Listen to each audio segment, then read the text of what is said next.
Hey students, welcome and welcome back to my channel. So I am here with another video lecture for all of you, that is anatomy of the bone. So we will start with the definition. So definition we'll get to know what is bone basically. ठीक है, अगर हम bone के बारे में पढ़ रहे तो हमें बोन भी पता होना चाहिए कि बोन क्या होता है. तो बोन आपका एक रिजिड बॉडी टिश्यू है जो सेल से बना हुआ है और एक हार्ड इंटरसेलुलर मास के अंदर वो उसमें जो सेल्स है वो टाइटली पैक्ड है, टाइटली अरेंज्ड है. ठीक है, तो हमारे पास बोन और अदर हार्ड टिश्यूज जैसे काइटिन, एनिमल एंड शेल से डिफ्रेंशिएट करने के लिए बोन को कुछ स्पेशल सब्सटेंसेस होते हैं और वो सब्सटेंस है आपके कोलेजन एंड कैल्शियम फॉस्फेट. जो बोन टिश्यूज होते हैं वो आप जानते हैं कि ह्यूमन का स्केलेटल सिस्टम बनता है, अदर वर्टिब्रास के आपके जो स्केलेटन्स फॉर्म करता है. ठीक है, that is bone. Then anatomy of long bone we will see. ठीक है, कि हमारे पास देखिए बोन के हमारे पास पार्ट्स होते हैं, 4 पार्ट्स है. ठीक है, proximal epiphysis, metaphysis, diaphysis, metaphysis and distal epiphysis. ठीक है, तो ये एक बोन है. प्रॉक्सिमल एपिफाइसिस में आपको आर्टिकुलर कार्टिलेज देखने को मिलेगा और डिस्टल एपिफाइसिस में भी आपको आर्टिकुलर कार्टिलेज देखने को मिलेगा. मेटाफाइसिस में आप स्पंजी बोन देखेंगे, एपिफिशियल लाइन देखेंगे, रेड बोन मैरो देखेंगे. ठीक है, डायफाइसिस में आप देखेंगे एंडोस्टियम है, कॉर्टिकल बोन है, मेड्यूलरी कैविटी है, येलो बोन मैरो है, पेरियोस्टियम है, न्यूट्रिएंट आर्टरी. ठीक है, आप इस फिगर को अच्छे से याद रखिए. I will explain it in the later slides. तो आपको पता होना चाहिए डायफाइसिस क्या है, मेटाफाइसिस क्या है और proximal epiphysis and distal epiphysis क्या है. ठीक है, सो जो लॉन्ग बोन है उसके हमारे पास 2 बेसिकली रीजन्स होते हैं, डायफाइसिस एंड एपिफाइसिस. जो डायफाइसिस है वो हॉलो ट्यूबुलर शाफ्ट होती है जो अभी मैंने आपको दिखाया था, जो प्रॉक्सिमल डिस्टल एंड के बीच में आता है. ठीक है, डायफाइसिस के अंदर मेड्यूलरी कैविटी होती है जो येलो बोन से फिल्ड अप होती है इन एडल्ट्स. ठीक है, जो आउटर वॉल होती है डायफाइसिस की, जो कॉर्टेक्स और कॉर्टिकल बोन हम उसे बोलते हैं, वो डेंस और हार्ड कॉम्पैक्ट बोन की बनी होती है जो एक ऑसियस टिश्यू का फॉर्म है. ठीक है, उसके बाद जो वाइडर सेक्शन है हर एक एंड पे उसको बोला जाता है एपिफाइसिस, जो अभी मैंने आपको दिखाया था. ठीक है, और इसमें क्या होता है, स्पंजी बोन आती है. ठीक है, और दूसरे तरीके ऑसियस टिश्यूज आते हैं. जो रेड बोन मैरो होता है वो स्पेसेस को फिल करता है बिटवीन दीज स्पंजी बोन. ठीक है, हर एक एपिफाइसिस एक डायफाइसिस से मिलता है और वो बनाता है मेटाफाइसिस. ग्रोथ के टाइम पे जो मेटाफाइसिस होता है वो एपिफिशियल प्लेट आती है उसमें. ठीक है, यहाँ पर क्या होता है कि जो बोन इलॉन्गेशन की साइट है वो आपको अभी लेटेस्ट स्लाइड्स में मैं बताऊंगी क्या होता है. तो वो वहाँ पर क्या करता है, एपिफिशियल प्लेट बनाता है. ठीक है, जब अर्ली एडल्टहुड आता है, जब बोन जो ग्रो करना बंद कर देती है, जो 18 से 21 की एज होती है, तो एपिफाइशियल प्लेट जो होती है वो एपिफाइशियल लाइन बन जाती है. ठीक है, उस लाइनिंग के अंदर क्या होता है, मेड्यूलरी कैविटी होती है, उसको बोला जाता है एंडोस्टियम. ठीक है, और ये जो बोन सेल्स होती हैं ये क्या करती है, बोन को ग्रो करने में हेल्प करती है, रिपेयर करने में हेल्प करती है, रिमॉडलिंग करने में हेल्प करती है. ठीक है, और बोन के आउटसाइड एक अनदर लेयर होती है जो ग्रो करती है, वो भी रिपेयर और रिमॉडलिंग का ही काम करती है. ठीक है, ये जो सेल्स होते हैं एक आउटर डबल लेयर स्ट्रक्चर का पार्ट होता है, इसको पेरियोस्टियम बोला जाता है. ठीक है, जो सेल्यूलर लेयर होती है वो आपकी कॉर्टिकल बोन से एडजेसेंट होती है, जस्ट उसके साइड में होती है, और उसमें आउटर फाइब्रस लेयर होती है डेंस इरेगुलर कनेक्टिव टिश्यूज़ की. ठीक है, जो पेरियोस्टियम है उसमें भी ब्लड वेसल्स, नर्व्स और लिम्फेटिक वेसल्स आते हैं जो क्या करते हैं, आपकी कॉम्पैक्ट बोन को नरिश करते हैं. ठीक है, टेंडन्स एंड लिगामेंट को अटैच करते हैं पेरियोस्टियम से. ठीक है, उसके बाद क्या है, जो पेरियोस्टियम होता है वो पूरा आउटर सरफेस को कवर करता है except where the epiphysis meet. ठीक है, जहाँ पे एपिफाइसिस मीट कर रही है वहाँ पर वो उसके अलावा सब जगह आपको पेरियोस्टियम देखने को मिलेगा. इस रीजन में जो एपिफाइसिस होता है वो आर्टिकुलर कार्टिलेज से कवर्ड होता है. एक थिन लेयर होती है हाइलिन कार्टिलेज की, वो क्या करती है, फ्रिक्शन को रिड्यूस करती है और शॉक एब्जॉर्बर का काम करती है. अब हम देखेंगे टाइप्स ऑफ बोन क्या होते हैं. हमारे पास 5 टाइप की बोन्स होती है, long bone, short bone, flat bone, sesamoid bones and irregular bones. ठीक है, जो लॉन्ग बोन्स है वो आपको मालूम, नाम से पता चल रहा है. ठीक है, तो ये बोन्स जो होती हैं एंडोकॉन्ड्रियल ऑसिफिकेशन से बनती है, जो आई विल एक्सप्लेन लेटर. ठीक है, यहाँ पर क्या होता है, इस प्रोसेस में जो हाइलिन कार्टिलेज होता है, कार्टिलेज प्लेट होती है, वो धीरे धीरे रिप्लेस होती है. ठीक है, एक शाफ्ट होगी या डायफाइसिस होगी, वो क्या करेगी, 2 एंड पे कनेक्ट करेगी एपिफाइसिस से. ठीक है, और एक मैरो कैविटी होगी, उसमें डायफाइसिस होगा जो कि थिक और कॉम्पैक्ट बोन होगा, एपिफाइसिस जो होती है मेनली स्पंजी बोन की बनी होती है, ठीक है, और एक thin layer of compact bone से वो कवर्ड होती है। और आर्टिकुलर एंड्स जो होते हैं वो जॉइंट्स का काम करते हैं, जॉइंट्स फॉर्म करते हैं, ठीक है। जो मेटाफाइसिस है वो आपके डायफाइसिस के बॉर्डर पे होता है। डायफाइसिस जो है बेसिकली शाफ्ट है, आपको ये याद रखना है। उस शाफ्ट के जस्ट अपर एंड बिलो में आपके मेटाफाइसिस है और उसके जस्ट अपर एंड बिलो में प्रॉक्सिमल एंड डिस्टल मेटाफाइसिस है, ठीक है। तो वहाँ पर क्या होता है, यहीं पर और जो आपका बॉर्डर है मेटाफाइसिस का है डायफाइसिस और एपिफाइसिस के बीच में, ठीक है। तो ये क्या है, जो बोन की ग्रोथ होती है वो बेसिकली इस रीजन में होती है। अब आपको लॉन्ग बोन्स कहाँ कहाँ देखने को मिलती है, आपके humerus bone, fibula, tibia, metacarpal, phalanges, radius and ulna, ये सारी आपके लॉन्ग बोन्स में आती हैं। Next is your short bones. Short bones में क्या है, जो साइज में शॉर्टर है देन लॉन्ग बोन्स, ठीक है। और ये आपके हैंड के कार्पस में फाइंड होते हैं, ठीक है, और टार्सस ऑफ फुट आपको देखने को मिलते हैं। शॉर्ट बोन्स में एक थिन लेयर, एक्सटर्नल लेयर होती है, ठीक है, कॉम्पैक्ट बोन्स की, वो पूरे के पूरे स्पंजी बोन और बोन एंड मैरो को कवर करके रखता है। तो उससे क्या होता है, वो उसे एक शेप देता है जो कि क्यूबॉइड से थोड़ा कम होता है, प्रॉपर क्यूबॉइड नहीं होता है, ठीक है। मेन फंक्शंस क्या होता है कि आपको स्टेबिलिटी प्रोवाइड करनी है, मूवमेंट प्रोवाइड करनी होती है, ठीक है। तो आपको ये बोन्स कहाँ कहाँ देखने को मिल सकते हैं, स्केफॉइड बोन है, ल्यूनेट है, ठीक है, कैलकुलस, टैलस, नेविकुलर बोन, ये सारे आपके हैंड एंड फीट में आपको बेसिकली देखने को मिलते हैं। देन आता है फ्लैट बोन्स। फ्लैट बोन्स में आपके दो लेयर होते हैं कॉम्पैक्ट बोन के, जो स्पंजी बोन और बोन मैरो स्पेस के ऊपर होते हैं, ठीक है। वो क्या करते हैं, कनेक्टिव टिश्यूज़ को रिप्लेस कर करके ग्रो करते हैं, ठीक है। जो फाइब्रोकार्टिलेज होता है वो आर्टिकुलर सर्फेसेस को कवर करता है, ठीक है। तो इसमें आपके स्कल बोन्स आते हैं, रिब्स आते हैं, स्टर्नम आता है, स्कैपुला आता है, ठीक है। प्राइम फंक्शन फ्लैट बोन का क्या होता है, आपके इंटरनल ऑर्गन्स को प्रोटेक्ट करना, जैसे ब्रेन, हार्ट, पेल्विक ऑर्गन्स, ठीक है। और इनके फ्लैट शेप की वजह से ये बोन क्या होता है, लार्ज मसल एरिया भी प्रोवाइड करते हैं, ठीक है। उसके बाद इरेगुलर बोन्स। इरेगुलर बोन्स क्या होती हैं कि उनका साइज़ एंड शेप जो होता है वो रेगुलर नहीं होता है, वो एक प्रॉपर शेप में नहीं होता है, ठीक है। तो वो किसी कैटेगरी में नहीं बैठते हैं, इसीलिए वो इरेगुलर बोन्स है, ठीक है। इरेगुलर बोन्स में थिन लेयर होती है कॉम्पैक्ट बोन की, ठीक है, जो मोस्टली आपके स्पंजी बोन को कवर करती है, ठीक है। जो कॉम्प्लेक्स शेप होती है, इससे क्या होता है कि आपके इंटरनल ऑर्गन्स को प्रोटेक्ट करने में हेल्प मिलती है। जैसे इरेगुलर पेल्विक बोन्स है तो वो पेल्विक्स के कंटेंट को प्रोटेक्ट करते हैं, ठीक है। और इसमें आपके स्पाइन्स आती हैं, स्पाइन की बोन्स आती हैं, ठीक है, जो आपके स्पाइनल कॉर्ड को अंदर प्रोटेक्ट करती हैं। पेल्विस की बोन्स आती है, इलियम, इस्चियम एंड प्यूबिस। उसके बाद आते हैं सीसेमॉइड। सीसेमॉइड क्या होती है, टेंडन्स के बीच में होती है, ठीक है। जो बोन्स होती है बहुत छोटी होती है और ओवल शेप की होती हैं। सीसेमॉइड बोन्स जो होती हैं वो एंड पे बनी होती है लॉन्ग बोन्स के, अपर और लोअर लिम्स के, जहाँ टेंडन क्रॉस करते हैं, ठीक है। कुछ एग्जांपल है, पटेला में आपको में देखने को मिलेगा, पटेला ऑफ द नी, ठीक है, और pisiform bone in the carpus. तो मेन फंक्शन सीसेमॉइड बोन का क्या होता है कि टेंडेंस को प्रोटेक्ट करना है कि एक्सेसिव स्ट्रेस ना हो और फ्रिक्शन को रिड्यूस करना होता है। फिर बोन के फंक्शंस क्या होते हैं, ठीक है। बोन के काफ़ी सारे फंक्शंस हैं, ठीक है, कि आपको वो मूवमेंट प्रोवाइड कर रहा है, स्ट्रक्चर प्रोवाइड कर रहा है और एनर्जी सपोर्ट कर रहा है, ठीक है, एनर्जी मेटाबॉलिज्म में हेल्प कर रहा है, रेड ब्लड सेल्स का प्रोडक्शन में हेल्प करता है, इम्यून सिस्टम में भी हेल्प करता है, ब्रेन फंक्शन में भी हेल्प करता है। बट इसके अलावा और भी फंक्शंस है लाइक मैकेनिक्स, क्योंकि बोन का आपको मालूम है वो स्ट्रक्चर सपोर्ट प्रोवाइड कर रहा है, तो वो मूवमेंट भी प्रोवाइड करता है। जैसे मसल, टेंडेंस, लिगामेंट्स ये बोन से अटैच होते हैं। तो अगर बोन्स नहीं होंगी तो मसल्स भी प्रॉपरली मूव नहीं कर पाएंगी, तो इसलिए मैकेनिक्स की ज़रूरत है। प्रोटेक्शन, कुछ बोन्स ऐसी होती है जो हमारे इंटरनल ऑर्गन्स को प्रोटेक्ट करती है, जैसे स्कल है वो ब्रेन को प्रोटेक्ट कर रहा है, रिब है वो हार्ट एंड लंग्स को प्रोटेक्ट करता है, तो प्रोटेक्शन का फंक्शन है। सिंथेसिस, जो कैंसरस बोन्स होती हैं वो वाइटल रिजर्वायर होती है आपके आरबीसीज के डेवलपमेंट के लिए, ठीक है। वहाँ पे आरबीसीज रिजर्व होते हैं, डेवलप करते हैं, प्लेटलेट्स, डब्ल्यूबीसीज, ठीक है। तो बॉडी क्या करती है, डिफेक्टिव और ओल्ड आरबीसीज को बोन मैरो में अपने आप से डिस्ट्रॉय करती रहती है। फिर आता है मेटाबॉलिज्म।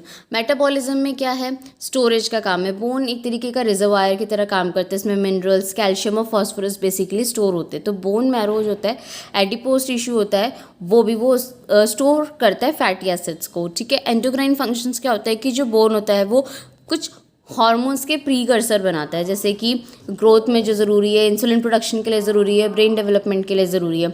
ये हार्मोन्स क्या करते हैं, ये किडनीज पे एक्ट करते हैं और ब्लड शुगर रेगुलेशन को इन्फ्लुएंस करते हैं और फैट डिपोजिशन को इन्फ्लुएंस करते हैं, ठीक है। कैल्शियम बैलेंस में क्या है कि बोन जो होता है वो रेज भी कर सकता है और कैल्शियम को रिड्यूस भी कर सकता है in blood by forming bone, या फिर इसका जो एक ब्रेकिंग डाउन का प्रोसेस होता है रिसॉर्प्शन बोलते हैं उसे, ठीक है। पीएच बैलेंस, कुछ रिसर्चर्स ने शो किया है कि जो बोन होती हैं वो आपके अल्कलाइन सॉल्ट्स को क्या करती है, रिलीज भी करती है और एब्जॉर्ब भी करती है। इससे क्या होगा कि आपका ब्लड में राइट पीएच लेवल मेंटेन रहता है। बट साइंटिस्ट अभी भी इसके लिए स्टडी कर रहे हैं, बट बेसिकली एक पीएच बैलेंस का फंक्शन भी इसमें इंक्लूड होता है। देन डिटॉक्सिफिकेशन, की हैवी मेटल्स जो थे लेड और mercury and arsenic from the blood, bone ही उसको एब्जॉर्ब करता है। उसके बाद आता है बोन ऑसिफिकेशन।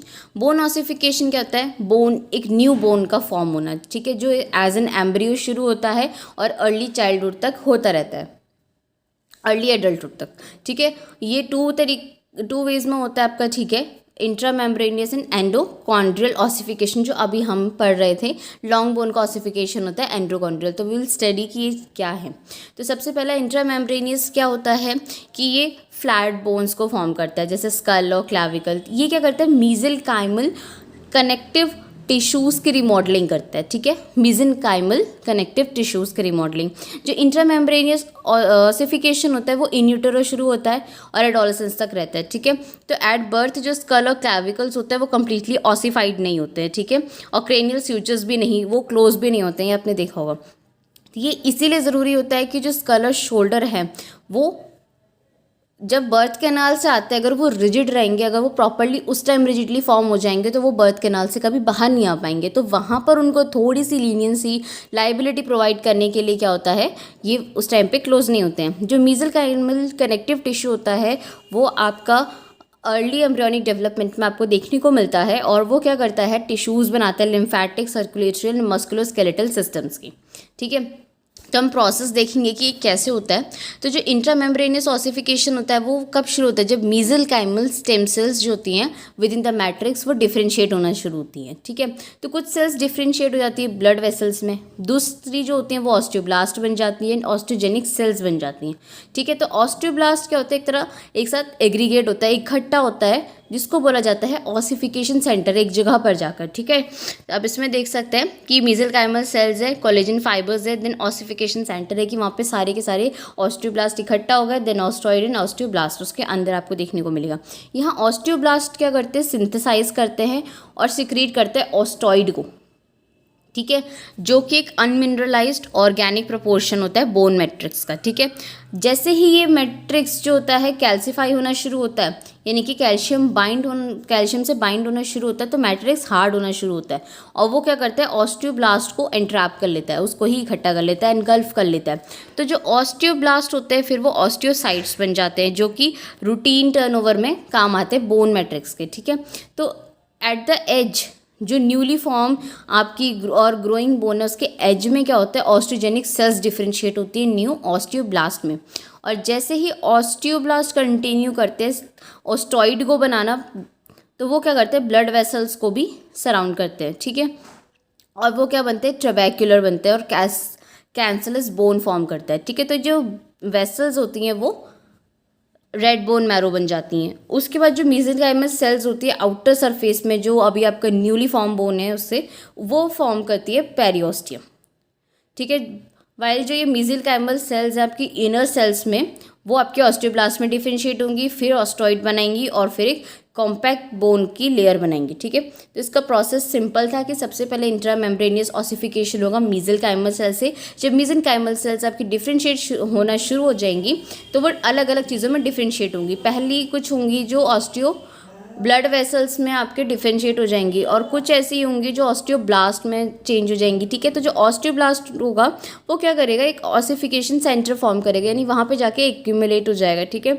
यहाँ पर जो ऑस्टियोब्लास्ट होंगे वो क्या करेगा, ऑस्टॉइड को सिक्रीट करेगा और ये ऑस्टॉइड क्या है, अनमिनरलाइज्ड ऑर्गेनिक प्रोपोर्शन है।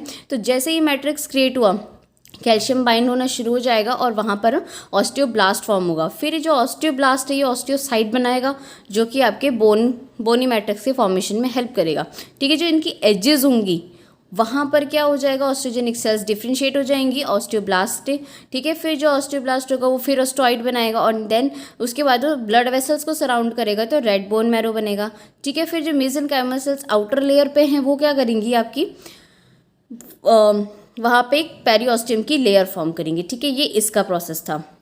अब हम जो एंडोकॉन्ड्रियल ऑसिफिकेशन है उसके बारे में जानेंगे। तो एंडोकॉन्ड्रियल ऑसिफिकेशन एक ऐसा प्रोसेस होता है जहाँ हाइलिन कार्टिलेज प्रीकर्सर को रिप्लेस करके बोन बनते हैं, ठीक है। ये लॉन्ग बोन्स में होता है। हाइलिन कार्टिलेज प्रीकर्सर जो बोन का होता है वो 6 to 8 वीक्स के एम्ब्रियो में फॉर्म होना शुरू होता है, ठीक है। मेसेंकाइमल सेल्स जो होती है वो कॉन्ड्रोब्लास्ट में डिफरेंशिएट होती है जो एक्स्ट्रा सेलुलर मैट्रिक्स बनाता है। फिर जो वो कॉन्ड्रोब्लास्ट होते हैं वो क्या होते हैं, कार्टिलेज मैट्रिक्स में एनकेस्ड हो जाते हैं, एनगल्फ हो जाते हैं या इकट्ठा हो जाते हैं, तो वो कॉन्ड्रोसाइट्स बनते हैं।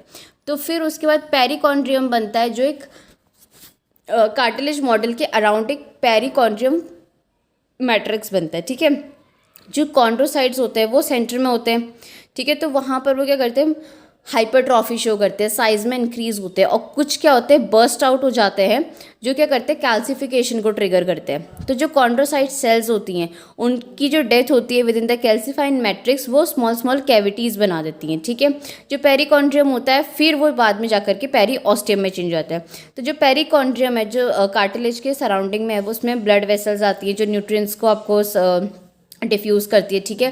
फिर ये जो ब्लड वेसल्स होती है ये ऑस्टियोब्लास्ट को भी लेके आती है। जो ऑस्टियोब्लास्ट होता है वो बोन को अराउंड द डाइफाइसिस इकट्ठा करना शुरू कर देता है, शाफ्ट ऑफ द बोन, वहाँ पर डिपॉजिट्स बनाना शुरू करता है जो बोन कॉलर बनाता है। तो ये जो जो बोन की कॉलर होती है ये क्या करती है, न्यूट्रिएंट्स को हाइलिन कार्टिलेज से मिक्सअप होने में, डिफ्यूज़ होने में प्रिवेंट करता है, ठीक है। और इससे क्या होता है, कॉन्ड्रोसाइट डेथ हो जाती है at the centre of the hyaline. यहाँ पर आप देख सकते हैं कि पेरिकॉन्ड्रियम है, हाइलिन कार्टिलेज है, कैल्सिफाइड मैट्रिक्स आप बीच में देखने को मिलेंगे आपको, और अनकैल्सिफाइड लोअर एंड पे। फिर क्या होता है, स्पंजी बोन फॉर्म हाउस में nutrient artery, primary ossification centre है। उसके बाद अनसेंट्रलाइज्ड जो अनकैल्सिफाइड है वो ऊपर ही है, कैल्सिफाइड उसके जस्ट लेयर में, एंड देन पेरियोस्टियम क्या करेगा, कॉम्पैक्ट बोन को कवर कर रहा है, ठीक है। इसमें मेडुलरी कैविटी आती है, आर्टरी और वेन आती है। फिर सेकेंडरी कैल्सिफिकेशन होगा तो आर्टरी और वेन आपकी अनकैल्सिफाइड मैट्रिक्स में भी जाएंगी, ठीक है। और उसके बाद आर्टिकुलर कार्टिलेज वो फॉर्म करेंगी। प्राइमरी ऑसिफिकेशन क्या होता है, जब हमारा इम्पेयर्ड डिफ्यूजन होता है न्यूट्रिएंट्स का, कहाँ, हाइलिन कार्टिलेज प्रीकर्सर में, तो कॉन्ड्रोसाइट डेथ होती है और कैविटीज़ फॉर्म होती है। तो जो ब्लड वेसल्स होते हैं वो इन्हीं कैविटीज़ से पेनिट्रेट कर जाते हैं और ऑस्टियोजेनिक सेल्स को लेके आते हैं स्पेस में। तो ये जो स्पेस होते हैं आपस में फिर कंबाइन हो जाते हैं और मेडुलरी कैविटी बनाते हैं, और ऑस्टियोब्लास्ट जो होता है वो आपका ब्लड वेसल्स लेके आता है जो वो इसी एरिया में आकर डिपॉजिट होना शुरू हो जाते हैं। तो इसको बोला जाता है प्राइमरी ऑसिफिकेशन सेंटर। अभी बता रही हूँ दोबारा से कि जो इम्पेयर्ड डिफ्यूजन जब होता है तो उस टाइम पे कॉन्ड्रोसाइट डेथ होती है और कैविटीज़ फॉर्म हो जाती है। तो ब्लड वेसल्स क्या करते हैं, इन कैविटीज़ में आ जाते हैं और ऑस्टियोजेनिक सेल्स लेके आते हैं। फिर जो स्पेस होता है आपस में कंबाइन हो जाता है, मेडुलरी कैविटी फॉर्म करता है, देन ऑस्टियोब्लास्ट क्या करता है, वो आपके ब्लड वेसल्स को लेके आता है और डिपॉजिट करना शुरू कर देता है। इसको बोलते हैं प्राइमरी ऑसिफिकेशन सेंटर। जो कार्टिलेज टेम्पलेट होता है वो ग्रो करता रहता है एज अ कार्टिलेज, ठीक है, जो कॉन्ड्रोसाइट ने बनाया था ऊपर, और उसके बाद below primary ossification centre eventually bone replacement होता है, ठीक है। फिर आता है सेकेंडरी ऑसिफिकेशन। सेकेंडरी ऑसिफिकेशन में क्या होता है, आफ्टर बर्थ सेकेंडरी ऑसिफिकेशन शुरू होता है, ठीक है। ये क्या करता है, end of the long bones में शुरू होता है, ठीक है। और मेसेंकाइमल सेल्स और ब्लड वेसल्स जो होती हैं वो पेरियोस्टियल बर्ड्स के थ्रू आती है। जो प्राइमरी और सेकेंडरी ऑसिफिकेशन सेंटर होता है उनमें थिन कार्टिलेज होता है, उसको बोला जाता है एपिफेशियल ग्रोथ प्लेट, ठीक है, एपिफिशियल ग्रोथ प्लेट, ठीक है। तो जो कॉन्ड्रोसाइट्स होते हैं इस प्लेट में कंटिन्यू करते प्रोलिफरेट होते रहते हैं, ठीक है। और उसके बाद क्या है, न्यू कार्टिलेज फॉर्म करते हैं जो कि बोन से रिप्लेस होता है अंटिल अर्ली एडल्टहुड, ठीक है, जब बोन्स अपनी मैक्सिमम लेंथ पे होती हैं। और यहाँ पर क्या होता है, एपिफिशियल लाइन फॉर्म होती है, ठीक है। पहले प्लेट होती है, जब इवेंचुअली ग्रोथ हो जाती है तो एपिफिशियल लाइन में चेंज होता है। जैसे ही लोग एडल्टहुड में पहुँचते हैं तो ग्रोथ प्लेट जो है वो मैच्योर करती है, कॉन्ड्रोसाइट्स भी अब डिवाइड नहीं करते हैं, ठीक है। तो वहाँ पर क्या होता है, जो वो फाइजेज है वो अपने आप ऑसिफाई हो जाता है। एज अ रिजल्ट बोन अब और ज़्यादा ग्रो नहीं कर सकती, और ये यही जगह है जहाँ कार्टिलेज जो होती है आफ्टर प्यूबर्टी रहती है, ठीक है। इसके बाद thank you so much for watching, and if you have any queries please drop in the comment section, and thank you so much for watching.